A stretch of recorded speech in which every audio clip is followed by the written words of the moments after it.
Coucou, me voilà avec vous pour une vidéo avec mon décor festif de Noël, le sapin et ma petite veste spéciale fête de Noël.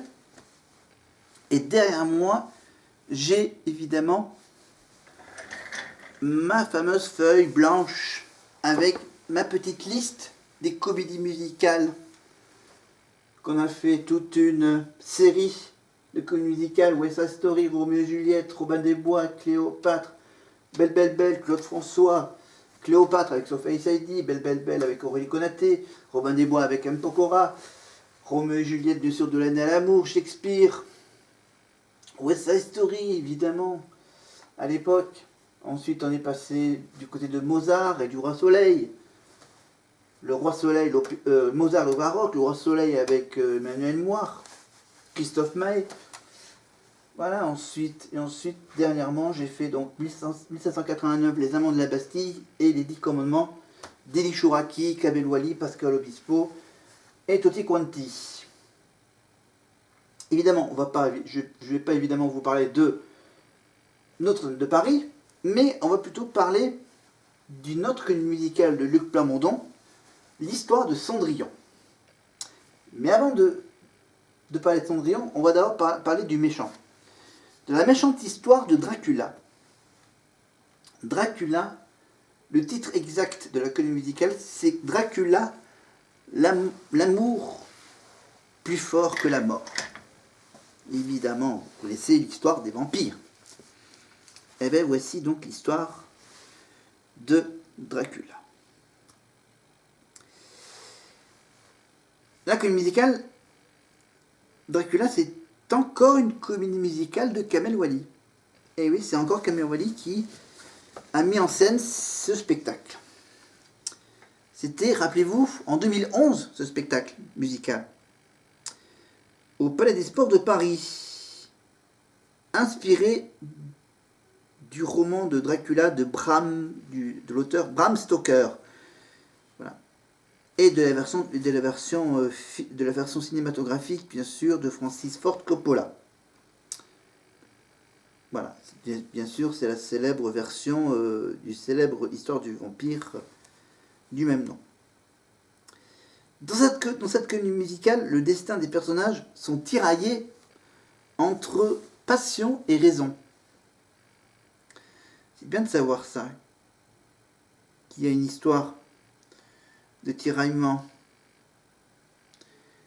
Et donc, parlons plutôt de l'histoire. Ça se passe en Transylvanie. Transylvanie en 1462. Le comte, qui s'appelle, donc son vrai nom c'est le comte Vlad Tepes, dit l'Empaleur, affronte les envahisseurs ottomans. Mais piégé par l'ennemi, sa femme Élisabeth le croit mort et met fin à ses jours. Le suicide étant proscrit par l'Église, Élisabeth est damnée. Fou de douleur et désespéré, le jeune comte, Vlad Tepes, renie la religion et devient vampire sous le nom de Dracula. Quelques siècles plus tard, à Londres, un jeune clerc de notaire du nom de Jonathan Harker quitte Londres et sa promise, la belle Mina, pour la Transylvanie, où il doit régler des comptes, des affaires de la plus haute importance avec un certain Dracula. Arrivé au château de ce dernier, il fait la connaissance de 3 êtres singuliers et excentriques. La femme enfant poisson, l'envoûtante Satine, sa conscience, la femme enfant poisson, c'est l'émotion de Dracula, ainsi que l'androgyne et caustique Sorci, entre parenthèses, c'est son âme, de Dracula. Ce trio, aussi démoniaque que drôlissime, est interprété dans ce spectacle musical par, entre autres, Ginny Lynn, évidemment. Voilà, et c'est bien sûr Golan Youssef qui joue le rôle de Dracula. En effet, depuis la mort de sa femme, donc on revient sur l'histoire, Dracula ne parle pas. Son unique moyen d'expression, c'est la danse. Mais il y a quand même des chansons, hein, évidemment, dans notre spectacle, mais ça danse pas mal. Ça danse pas mal. Voilà, ensuite, bien sûr, il y a toute une histoire à Londres. Voilà.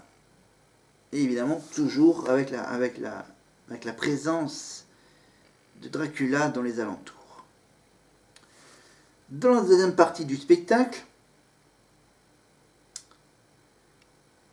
on revient donc toujours à cette Lucie, qui est enterrée, mais les ennemis ne sont pas morts pour autant. Devenue vampire, l'ancienne meilleure amie de Mina sème la terreur au moyen du feu. Van Helsing parvient à la détruire. Mina est profondément touchée par la mort de Lucie. Un ange choisit ce moment pour lui apparaître et apaiser ses doutes. Ah, c'est un spectacle assez spécial. Histoire assez spéciale, mais le spectacle est aussi assez spécial, évidemment. Kamel Wally, donc, qui met en scène tout ce spectacle. Voilà, c'est une histoire quand même qui est assez étrange. Donc, mise en scène, donc je vous rappelle donc, que c'est Kamel qui met en scène et qui chorégraphie tout ça. Voilà. En fait, là, je connais pas beaucoup de personnes dans cette liste. Ah oui, assistant comédie. Il y avait un assistant pour ce qui concerne les scènes.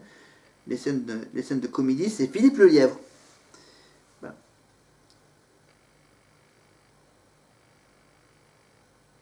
Voilà, directeur de casting, c'est toujours, il y a toujours l'histoire de Bruno Berberes dans les castings de comédie musicale. Voilà, les compositeurs donc des chansons ou des musiques de ce spectacle, il y a entre autres Jennifer Ayash du groupe Superbus, entre autres. Voilà, Davide Esposito également, voilà, etc.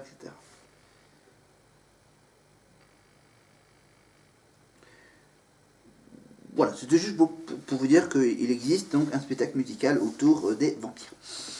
De Dracula plus précisément. Voilà, donc sur Wikipédia, vous avez tout le détail avec bien sûr la liste des danseurs de la troupe. Les chansons, rappelez-vous les chansons du spectacle de Dracula. Il y avait en 2010, novembre 2010, Anaïs Delva qui chantait une chanson donc écrite et composée par Jennifer Ayash. C'était 1, 2, 3. Dracula et moi. Voilà. Il y avait aussi, bien sûr, la reprise d'Axel Bauer, Éteins la lumière, interprétée par Gregory Deck. Voilà, il y avait aussi, il y avait surtout en mars 2011 la chanson qui parlait bien sûr de la Transylvanie. Le titre, ça s'appelle En transe, point de suspension, Ilvanie, jeu de mots, hein. En transe, Ilvanie, le second single. Troisième single, c'est un mot, c'est Encore, sorti en mai 2011. Écrit par Jennifer Ayash et composé par Fabien K.N. Voilà, l'amour plus fort que la mort, ça c'est une chanson également qui sert de titre au spectacle évidemment. Et le cinquième et dernier single, c'est Qui peut le juger, évidemment, qui peut juger Dracula. Je pense que ça concernait ce personnage. Voilà, en 2011, donc, album, bien sûr, album du spectacle. Et le second album, bien sûr, qui reprend les chansons du spectacle en 2 CD. Voilà.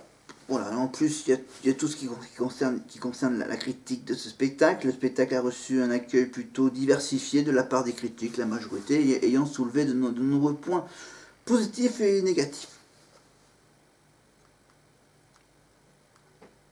Voilà, mais nous, ce qui nous intéresse, c'est la récompense. La récompense du Globe de Cristal en 2012 pour la meilleure comédie musicale pour Dracula. Voilà. Tout ça, vous chercherez, vous le trouverez sur Internet, évidemment, les vidéos et les infos que je ne vous ai pas données. Passons maintenant à cette fameuse comédie musicale de Luc Plamondon, qui a écrit donc les paroles de la comédie musicale Cindy. Là, on passe carrément en 2002. Après donc Notre-Dame de Paris, Quasimodo, il est passé maintenant du côté de Cendrillon. Et oui, il a recréé l'univers de Cendrillon dans un contexte moderne. Malgré des ventes honorables pour l'album et les singles, la fréquentation du spectacle est décevante. Voilà. Et donc, bien sûr, il est resté que peu de temps à l'affiche, ce spectacle. En septembre 2002, ils ont démarré le spectacle au Zénith de Caen. Alors, résumons l'histoire de Cendrillon, mais version moderne. Donc, évidemment, c'est donc il y a quand même les nombreux éléments du conte originel, voilà, mais transposés dans un contexte moderne. Voilà, avec bien sûr Cendrillon, interprété par la chanteuse Lame. Alors, Cindy est une jeune métisse, fille d'un pilote irlandais récemment disparu et d'une fille du soleil qu'elle n'a pas connue. Elle vit en banlieue avec sa belle-mère. Je rappelle que c'est une réécriture de l'histoire de Cendrillon. Elle vit en banlieue avec sa belle-mère, la Palma, et ses deux demi-sœurs, Pétula et Tamara. Voilà. Tamara jouait évidemment, son rôle est interprété par la chanteuse Assia. Donc les deux sœurs qui maltraitent, avec bien sûr la belle-mère, donc il la maltraite, voilà. Les consolations sont sa danse fétiche. La gigue qui lui a appris son père et quelques sorties qui ne peuvent toutefois pas se prolonger car sa belle-mère la menace d'expulsion si elle ne rentre pas avant minuit. Donc les sœurs Pétula et Tamara ont un jour la surprise d'être invitées à un bal organisé pour l'anniversaire du célèbre rocker Ricky. Le prince à l'original. Voilà, l'équivalent du prince charmant dans le conte interprété par Frank Sherbourne. Dans la boîte de nuit qui s'appelle le Galaxy. La Palma fait venir le couturier Gontran afin qu'il habille ses filles pour le bal. Jouant le rôle de la fée du conte, celui-ci offre également ses services à Cindy, qu'il s'arrange pour faire participer à la fête. Le jour où elle apparaît au Galaxy, costumée en princesse orientale, elle retient l'attention de Ricky, ce qui provoque la fureur de sa fiancée, et évidemment la top modèle Judy. Ricky propose à Cindy d'ouvrir le bal avec lui, mais celle-ci s'enfuit après avoir entendu les 12 coups de minuit, oubliant sa bague dans sa précipitation. Oui, dans la version originale, c'est bien sûr le soulier de verre. Voilà. Pour que ce soit moderne, on parle évidemment d'une bague. Elle perd une bague. Voilà. Voilà. Après, je ne raconte pas tout aussi. Si, comme c'est un résumé. Voilà, donc les producteurs de Ricky, furieux de le voir tromper, de le voir rompre avec Judy, pour faire diversion, le producteur propose à Ricky de créer une nouvelle chanson sur une musique de gigue. Donc il y a les auditions qui sont organisées pour recruter des danseuses pour le clip vidéo de la nouvelle chanson.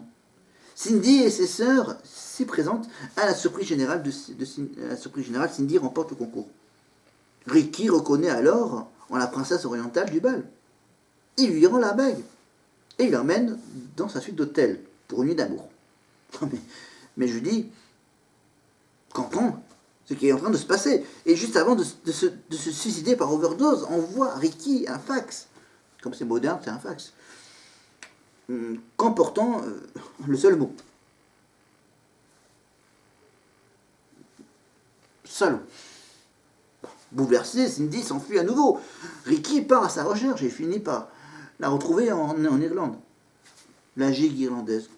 Se promettant de rester unis pour toujours, les deux héros s'envolent ensemble pour les étoiles en vaisseau spatial. Voilà. Ouh. Ben oui, c'est moderne, c'est Cendrillon mais en moderne. Et c'est du Luc Plamondon dans le scénario. Hein. Voilà. Ouais. Voilà.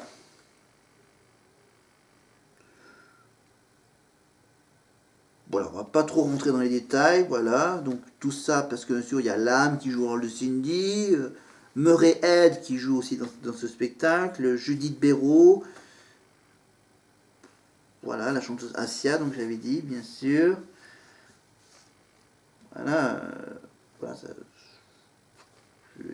il n'y a pas beaucoup d'infos là-dessus, hein, parce que bien sûr ça a été un succès retentissant pour Cindy. Cendrillon 2002, voilà, Cendrillon 2002. Cindy. Voilà, c'est juste pour vous rappeler qu'il existait, il y a eu donc une film musicale sur Cendrillon. Voilà. Évidemment, en parlant de Rennes, là, ce que je viens de voir ce soir, parce que j'enregistre cette vidéo à 1h du matin le samedi soir, que je viens de voir l'élection de Miss France gagnée par la Guadeloupe, c'est ça? Oui, la Guadeloupe. Ah oui. Le Nord-Pas-de-Calais, ils étaient à 2 doigts d'avoir une nouvelle Miss France. Après Iris, après Camille, hein, avoir une 3e Miss Nord-Pas-de-Calais élue Miss France. En même pas 10 ans. C'est quand même fou. Ben non, c'est la Guadeloupe. Voilà. Je vous en dirai un peu plus quand j'aurai le détail des scores. Voilà. C'est pas grave. Bravo la Guadeloupe, bravo la Dom-Tom, bravo les Dom-Tom. Vous avez une nouvelle Miss France chez vous. Voilà. Maintenant, il ne reste plus qu'à savoir si on va gagner la Coupe du Monde face aux Argentins. C'est un grand suspense, hein. Et bon, évidemment, je vais mettre cette vidéo en ligne, je pense, un peu après la finale. Donc voilà. Donc au moment où je l'enregistre, j'ai pas le résultat. Mais vous qui regardez la vidéo, vous avez déjà le résultat. Mais je ferai bien sûr quand même une vidéo, bien sûr, de winner ou de loser. On fera une vidéo là-dessus. Ben, je ferai une vidéo déjà le soir de la finale. Donc là, je fais donc une vidéo la veille de la finale. Pour finir ma longue série sur les comédies musicales. Voilà. Maintenant, je vais donc préparer une vidéo, bien sûr, avec les infos sur la Miss France et des infos sur la finale de la Coupe du Monde entre la France et l'Argentine. Voilà. Faire un peu le bilan de la Coupe du Monde de football aussi. Parce que ça sera bien sûr fini dimanche soir. Voilà, donc évidemment, je peux maintenant enlever cette page. Regardez, hop, la déchirer depuis le bas. Hop, vers le haut et je l'enlève. Hop là. Le chapitre est fini. Et hop là, je le mets sur le côté. Pour vous dévoiler donc une nouvelle page blanche. Cette nouvelle page blanche, c'est en cours de réflexion pour une prochaine vidéo. Et vous avez sans doute remarqué cette magnifique tenue. Une chemise qui est juste à ma taille, hein, avec mon ventre. Voilà, c'est rapide. C'est une magnifique, une des chemises toutes neuves que je viens juste de porter aujourd'hui pour un petit repas entre amis. Voilà, un repas de fin d'année entre amis. Voilà, j'ai fait donc pour cette semaine, pour cette avant-dernière semaine de travail de l'année 2022, j'ai donc eu droit à 3 repas de avec différentes personnes. J'ai fait donc un repas professionnel, un repas relationnel, on va dire, avec un groupe d'une trentaine de personnes, et un repas un peu plus amical avec un ami. Oui, j'ai quand même eu aussi la petite info supplémentaire, c'est que le Maroc n'a pas réussi à battre les Croates pour la petite finale de la Coupe du Monde. Voilà, c'est une défaite un peu logique. Ça serait étonnant que les Marocains réussissent à battre la grande équipe de Croatie qui ont eu déjà la médaille de bronze, rappelez-vous, en 98, avec la petite finale de la Coupe du Monde en France. C'était il y a 24 ans. Et quand même, les Croates étaient un peu, bien sûr, les outsiders. Le Maroc, c'était la surprise. Et les deux grands favoris, bien sûr, l'Argentine et la France, vont se battre pour gagner la Coupe du Monde ce dimanche. Le duel entre deux amis qui jouent dans la même équipe de football de club, le PSG. Je parle évidemment de Messi et de Kylian Mbappé. Lionel Messi et Kylian Mbappé. C'est deux amis qui vont s'affronter pour avoir le droit de toucher la Coupe du Monde. Pour Kylian, ça sera pour la deuxième fois qu'il touchera la Coupe du Monde. Pour Lionel Messi, ça sera la première fois qu'il touchera la Coupe du Monde. Peut-être. Là, en ce moment où j'enregistre la vidéo, je ne connais pas la réponse. Vous qui verrez la vidéo, quand je la mettrai en ligne, vous aurez la réponse à cette question. Est-ce que Kylian va gagner encore une fois la Coupe du Monde? Est-ce que Messi va quand même finir sa carrière avec la Coupe du Monde? C'est vrai que cette année, on a eu la surprise de voir le Brésil être éliminé de la Coupe du Monde. Et malheureusement aussi de voir que les Belges ont battu les Portugais. Les Marocains, pardon, les Marocains. Oh, faut que j'aille me coucher. Les Marocains, ils ont battu les Portugais. Les Marocains ont fait éliminer l'équipe de Cristiano Ronaldo pour lui priver la chance de pouvoir toucher la Coupe du Monde. Malheureusement, il ne pourra pas le faire. Ben non, parce que Cristiano va arrêter sa carrière de footballeur prochainement. Eh oui. Et donc Messi va tenter sa chance de pouvoir essayer de toucher la Coupe du Monde. Ouais, sauf que en face, il y a la France. France, Coupe du Monde 98, Coupe du Monde il y a 4 ans, en Russie. On a gagné une Coupe du Monde chez nous. On a gagné une Coupe du Monde chez nos amis russes. Est-ce qu'on a gagné une Coupe du Monde au Qatar? Dans un pays où il fait chaud. On a gagné quand même la Coupe du Monde dans un pays où il fait froid. Bon, c'était l'été russe. Là, on joue pour une Coupe du Monde en plein hiver. Ouais, en plein hiver dans un pays où il fait chaud. Bizarre comme logique. Et je vous rappelle que la prochaine Coupe du Monde, c'est dans 4 ans. Prochaine Coupe du Monde dans 4 ans. En Amérique. Canada, États-Unis, Mexique. C'est dingue. 3 pays qui organisent la Coupe du Monde. Logique? Peut-être pas. Voilà, on verra. Voilà. Après, nous, en France, qu'est-ce qu'on a après, on a le tournoi des destinations avec l'équipe de France de rugby. Le 15 de France.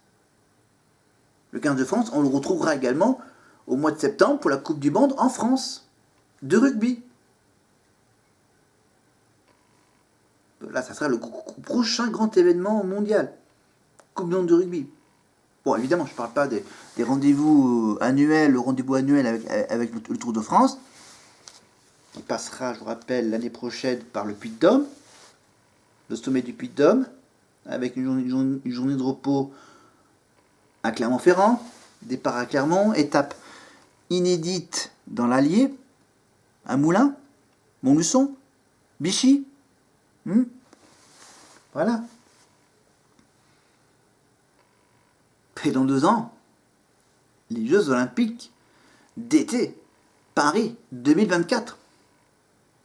Et oui, cérémonie d'ouverture sur la scène, épreuve sportive dans tous les lieux mythiques de Paris, Champ de Mars, Grand Palais, Petit Palais, etc.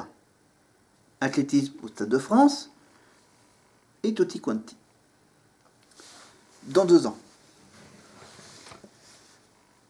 Alors, une petite précision pour Aurillac. Le festival de théâtre de rue doit normalement avoir lieu dans 2 ans. Voilà.